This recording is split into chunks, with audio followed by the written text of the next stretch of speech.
काहे नेउरा कमाई का जी का कहतानी? नथुनी पहिर के जौन आंख दबावा तारू न हो हाँ काम गड़बड़ा जाई। कैसे गड़बड़ा जाए सुना बताई ना। बाई आंख दबा के मारत बाड़ू जान हो नथुनिया वाली धोबिनिया।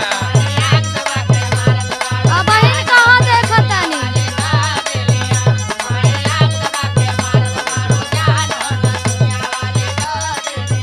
तोहरे मोचिया का लंबे लंबे बाल हो बरैठा धई उखाड़ ले